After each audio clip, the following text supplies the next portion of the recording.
친구라 믿었는데 2억 3천만 원을 들고 사라졌습니다. 오늘 들려드릴 이야기는 67세 이미숙님의 사연입니다. 20년간 매주 함께 등산을 다닌 친구를 믿고 평생 모은 돈을 투자했다가 그 친구가 어느 날 갑자기 연락을 끊고 사라졌다는 이야기입니다. 투자 사기의 실제 사연인데요. 끝까지 들어보시면 여러분께도 큰 도움이 되실 겁니다. 그럼 이미숙님의 이야기 들어보시겠습니다. 저는 올해 67 이미숙입니다.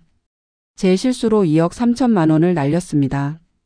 20년간 매주 토요일마다 함께 등산을 다닌 친구였는데 그 친구가 제 평생 모은 돈을 들고 사라졌습니다. 연락도 안 되고 집도 비어있고 흔적조차 없었습니다. 경찰서에 신고했지만 돌아온 말은 돈 받기 어렵다는 것이었습니다. 제가 자발적으로 투자했기 때문에 사기로 잡기 어렵다는 거죠. 변호사를 찾아가도 같은 말만 들었습니다. 상대방이 재산이 없으면 돈 받기 힘들다고요. 저는 평생을 식당에서 일했습니다. 25부터 시작해서 65까지 정확히 40년을 일했습니다. 처음엔 동네 작은 중식당 홀서빙으로 시작했는데 나중엔 주방 일까지 배웠습니다. 사장님이 좋은 분이셔서 한 곳에서 오래 일할 수 있었죠. 월급은 많지 않았지만 꾸준했습니다. 처음 시작할 때 월 80만 원이었는데 마지막엔 180만 원까지 올랐습니다. 거기서 월세 50만 원 내고 생활비 쓰고 나면 한 달에 70만 원에서 80만 원 정도 저축할 수 있었습니다. 많은 돈은 아니었지만 한 달도 빠지지 않고 꾸준히 모았습니다. 남편은 제가 37살 때 교통사고로 세상을 떠났습니다. 갑작스러운 일이었습니다. 보험금으로 3천만 원 정도 나왔는데 그 돈으로 장례를 치르고 빚을 갚고 나니 손에 남은 건 거의 없었습니다. 딸 하나를 혼자 키워야 했습니다. 딸은 지금 43입니다. 착한 아이죠. 제가 힘들 때마다 전화로 위로해주고 명절에는 꼭 찾아옵니다. 하지만 딸도 형편이 넉넉하지 못합니다. 사위가 몇 년 전 사업 실패로 빚을 졌는데 아직도 갚고 있거든요. 아이 둘 키우면서 파트타임까지 하는데 제가 어떻게 손을 벌릴 수 있겠어요. 그래서 저는 더욱 열심히 일했고 꾸준히 모았습니다. 30년을 모으니 2억 3천만 원이 됐습니다. 옷은 자주 사지 않았고 여행도 가지 않았습니다. 친구들이 제주도 가자고 할 때도 나는 돈 모아야 한다고 거절했습니다. 검소하게 살았지만 불행하지는 않았습니다. 목표가 있었으니까요. 65에 식당 일을 그만뒀습니다. 몸이 예전 같지 않았거든요. 허리도 아프고 무릎도 아파서 하루 종일 서 있는 게 힘들었습니다.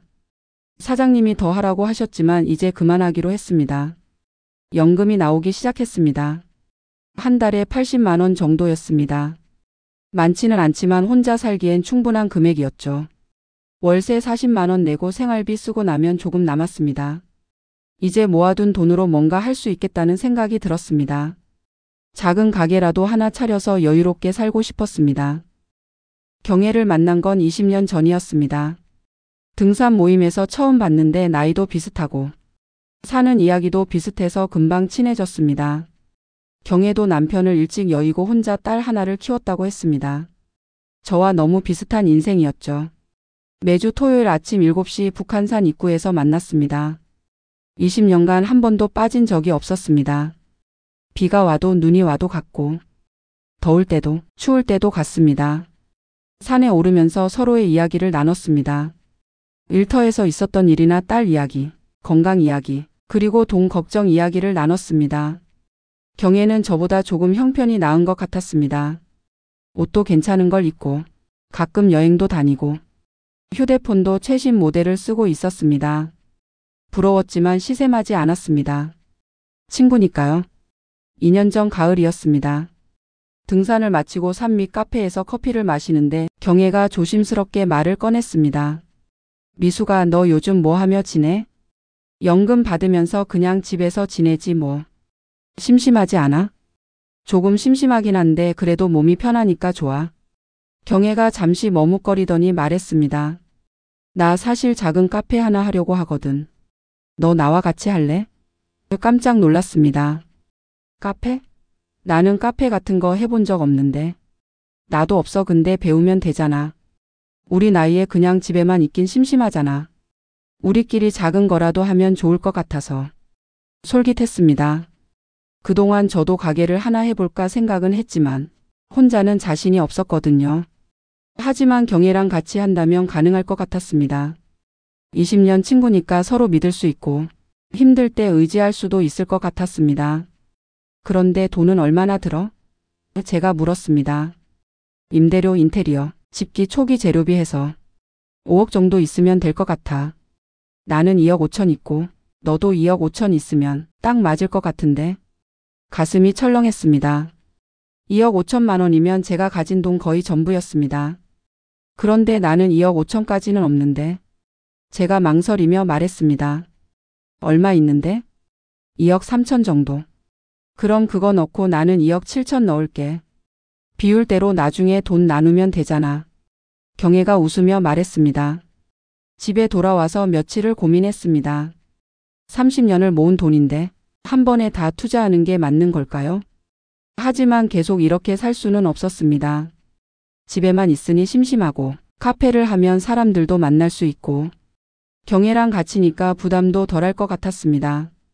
딸한테 상의했습니다. 엄마, 좋은 생각인 것 같은데요. 근데 계약서는 꼭 쓰세요. 친구라도 돈 관계는 명확해야 해요. 알았어, 그래야지. 딸의 말을 들으니 마음이 놓였습니다. 다음 주 토요일 등산을 마치고 경혜에게 말했습니다. 경혜야, 나 같이 할게. 경혜가 환하게 웃었습니다. 정말?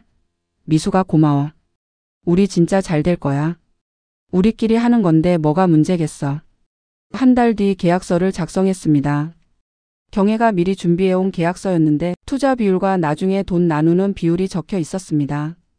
제가 2억 3천, 경혜가 2억 7천, 비율은 46대 54였습니다. 미수가 여기 이름 쓰고 도장 찍어. 계약서를 읽어보긴 했는데 어려운 말이 많아서 잘 이해가 안 됐습니다. 하지만 20년 친구니까 설마 이상한 내용이 있겠어요. 돈을 보냈습니다. 경혜가 알려준 통장으로 2억 3천만 원을 보냈습니다. 손이 떨렸습니다. 평생 모은 돈이 한 번에 빠져나가는 걸 보니 가슴이 두근거렸습니다. 하지만 곧 카페를 열 거라는 생각에 설렜습니다. 가게를 알아보기 시작했습니다. 경혜가 부동산을 통해 몇 군데 매물을 찾아왔습니다. 함께 보러 다녔는데 세 번째 본 곳이 마음에 들었습니다. 주택가 모퉁이에 있는 작은 상가였는데 햇빛도 잘 들고 주변이 조용했습니다. 이 정도면 괜찮은 것 같은데? 제가 말했습니다. 그치? 나도 여기가 제일 좋은 것 같아. 계약할까? 경혜가 물었습니다. 그래, 하자. 계약금 1,000만 원을 냈습니다. 한 달 후에 나머지 임대료 4천만 원을 내기로 했습니다. 인테리어를 시작했습니다. 업체를 정하고 디자인을 정하는 과정이 재미있었습니다. 벽은 밝은 베이지색으로, 바닥은 원목으로, 테이블은 아담한 2인용으로 정했습니다. 미수가 여기 사진 찍으면 예쁠 것 같지 않아? 그러게, 젊은 사람들이 좋아하겠다. 한 달 반 정도 걸렸습니다. 인테리어가 끝나고 보니 정말 예뻤습니다. 작지만 아늑하고 따뜻한 느낌의 카페였습니다. 간판도 달았습니다. 미경 카페라고요. 제 이름 미숙의 미, 경혜의 경을 따서 지은 이름이었습니다. 집기를 드렸습니다. 커피 머신이며 냉장고, 컵, 접시 등 필요한 걸 다 샀습니다. 돈이 생각보다 많이 들어갔는데 경혜가 처음엔 어쩔 수 없어, 나중에 다 회수할 수 있어라고 했습니다. 커피 교육도 받았습니다. 학원에 등록해서 2주 동안 배웠는데 재미있었습니다. 에스프레소 만드는 법, 라떼 그림 그리는 법, 원두 고르는 법을 배웠습니다. 처음엔 서툴렀지만 연습하니 조금씩 나아졌습니다. 드디어 문을 열었습니다. 4개월 만이었습니다. 첫날 동네 분들이 많이 와주셨습니다. 등산 모임 친구들도 왔고 옆 가게 사장님들도 축하해 주셨습니다. 커피 맛도 괜찮다고 했고 분위기도 좋다고 했습니다. 첫 달은 정신없이 지나갔습니다. 아침 7시에 가게 문을 열고 밤 8시에 닫았습니다.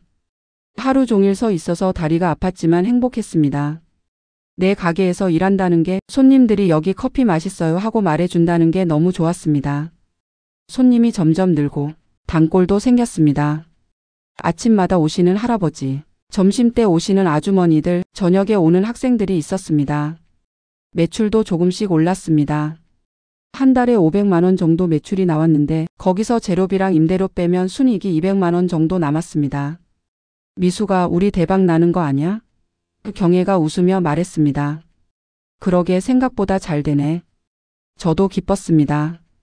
6개월만 잘 버티면 투자금 돌려받고 순수익 남길 수 있을 것 같았습니다. 아침마다 경혜와 함께 출근했습니다. 가게 문을 열고 커피 머신을 켜고 빵을 놓는 일상이 좋았습니다. 점심때는 교대로 식사하고 저녁엔 함께 정리하고 문을 닫았습니다. 20년 친구와 함께 일하니 편했습니다. 주말엔 손님이 더 많았습니다. 근처 공원에 산책 나온 분들이 들르셨고 가족 단위 손님도 많았습니다. 토요일엔 하루 매출이 30만 원까지 나온 적도 있었습니다. 이 속도면 1년 안에 투자금 뽑겠는데? 경혜가 신나서 말했습니다. 5개월이 지났습니다. 정말 행복한 시간이었습니다. 아침에 눈 뜨면 가게 갈 생각에 설렜습니다. 손님들 얼굴 보는 게 즐거웠고 경혜랑 장난치며 일하는 게 좋았습니다. 평생 이렇게 살 수 있으면 좋겠다고 생각했습니다. 그런데 어느 월요일 아침이었습니다. 평소처럼 7시에 가게에 도착했는데 경혜가 안 왔습니다. 전화를 걸었는데 받지 않았습니다. 문자를 보냈는데 읽지 않았습니다. 이상했습니다. 20년간 한 번도 약속을 어긴 적 없는 경혜인데요. 혼자 가게를 열고 손님을 받았습니다. 계속 전화를 걸었지만 받지 않았습니다. 점심때쯤 경혜 딸한테 전화했습니다. 수정아, 엄마 어디 계시니? 연락이 안 돼서. 저도 어제부터 연락 안 돼요. 무슨 일 있으세요? 아니, 가게에 안 오셔서. 불안한 마음이 들기 시작했습니다. 저녁에 가게 문을 닫고 경혜 집으로 갔습니다. 초인종을 눌렀는데 아무 대답이 없었습니다. 경비실에 물어봤더니 아침 일찍 큰 가방 들고 나가시던데요 라고 했습니다. 가슴이 철렁했습니다. 다음 날도 경혜는 오지 않았고 전화도 받지 않았습니다. 사흘째 되던 날 경혜 집 문 앞에 붙어있는 전세 만기 공고문을 봤습니다. 경혜가 이사 간 겁니다. 연락도 없이 사라진 겁니다. 통장을 확인했습니다. 카페 매출이 들어오는 통장이었는데 잔액이 0원이었습니다. 5개월간 모은 매출 1,000만 원이 전부 빠져나가 있었습니다. 손이 떨렸습니다. 경찰서에 신고했습니다. 제 친구가 2억 3천만 원을 가지고 사라졌어요. 경찰이 물었습니다. 같이 사업하신 건가요? 네, 같이예요. 계약서 있으세요? 네, 있어요. 투자금을 스스로 내신 거죠? 그럼 돈 받기 어려워요. 변호사 상담 받아보세요. 변호사를 찾아갔습니다. 상담료 10만 원을 내고 이야기했습니다. 변호사는 계약서를 보더니 고개를 저었습니다. 어려울 것 같네요. 왜요? 계약서상 같이 사업하는 거고 가게도 상대방 명의로 돼 있네요.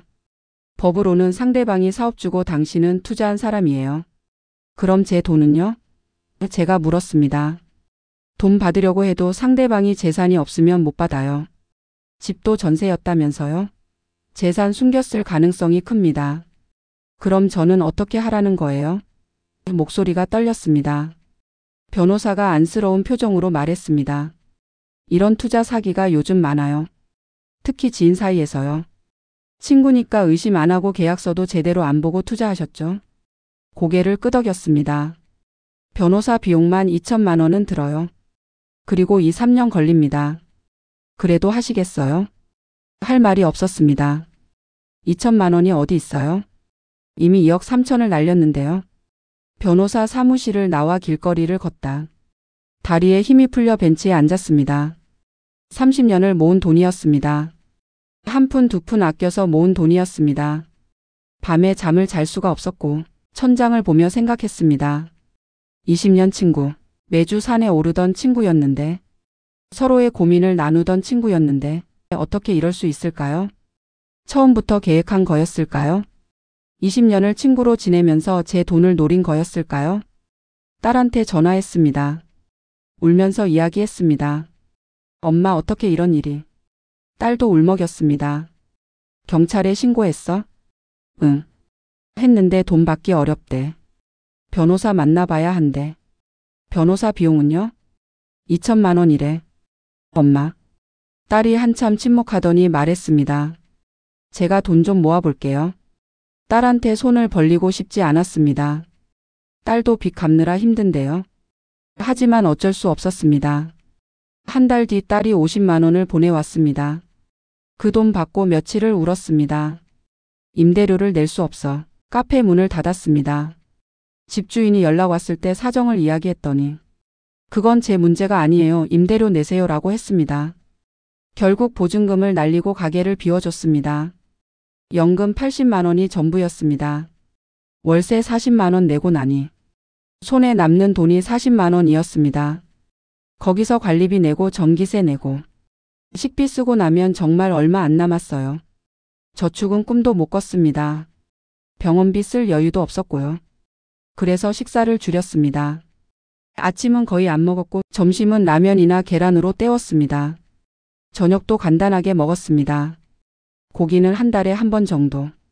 대부분 채소와 두부로 끼니를 채웠습니다. 몸무게가 8kg 빠졌습니다. 10년은 늙어 보였습니다. 친구들 연락을 끊고 등산 모임도 나가지 않았습니다. 경에 생각이 나서 산에 갈 수가 없었습니다. 다른 친구들이 전화했지만 받지 않았습니다. 만나면 밥 먹자고 할 텐데 밥 먹을 여유가 없었습니다. 우울했습니다. 아침에 눈 뜨는 게 싫었습니다. 하루하루가 고통이었죠. TV를 켜도 재미없고 책을 읽어도 집중이 안 됐습니다. 그냥 하루가 빨리 지나가길 바랐습니다.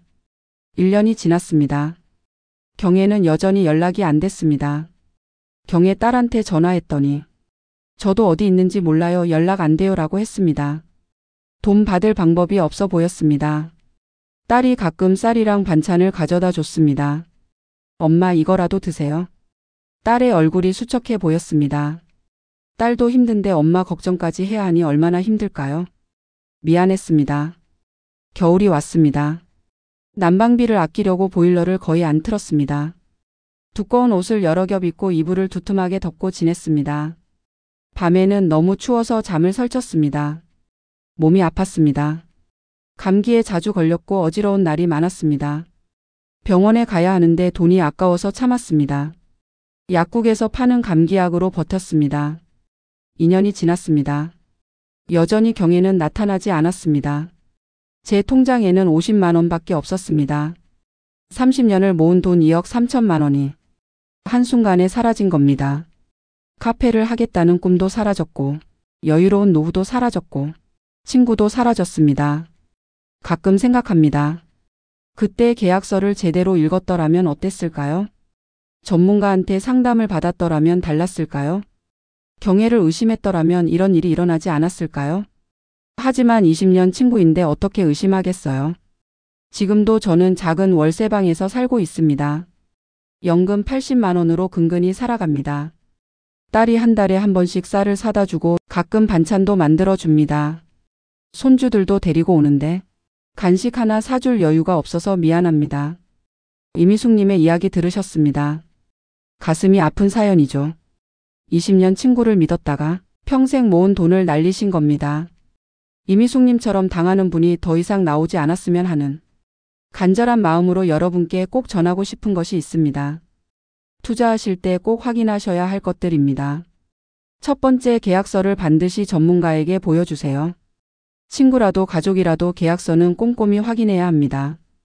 변호사나 법무사에게 상담받는데 10만 원에서 20만 원 들지만 나중에 후회하는 것보다 훨씬 낫습니다.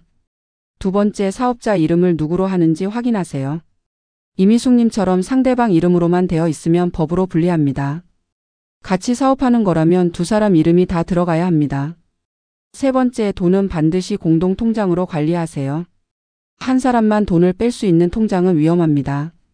둘 다 동의해야 돈을 뺄 수 있는 통장이 필요합니다. 네 번째, 상대방의 형편을 확인하세요. 집이 전세인지, 자기 집인지, 다른 빚은 없는지, 사업 경력은 어떤지 알아봐야 합니다. 친구라고 해서 무조건 믿으면 안 됩니다. 다섯 번째, 투자금은 한 번에 다 넣지 마세요.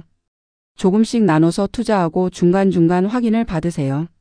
이미숙님이 실수한 건 2억 3천을 한 번에 다 넣은 겁니다. 여러분, 특히 60, 70대 분들은 더욱 조심하셔야 합니다. 우리는 다시 돈 벌 기회가 없습니다. 한 번 잘못되면 끝입니다. 노후 자금을 날리면 정말 끝입니다. 자식들한테 짐이 될 수밖에 없습니다. 친구라고 해서 지인이라고 해서 무조건 믿지 마세요. 돈 앞에서는 20년 친구도 변합니다. 슬프지만 이게 현실입니다. 이미숙님처럼 당하지 마세요. 앞으로도 여러분께 꼭 필요한 이야기들을 전하겠습니다. 구독 버튼 한번, 알림 설정 한 번만 눌러주시면 다음 이야기도 놓치지 않으실 거예요. 여러분의 소중한 노후를 지키는데 조금이나마 도움이 되고 싶습니다. 긴 시간 함께 해주셔서 감사합니다. 오늘도 행복한 하루 되세요.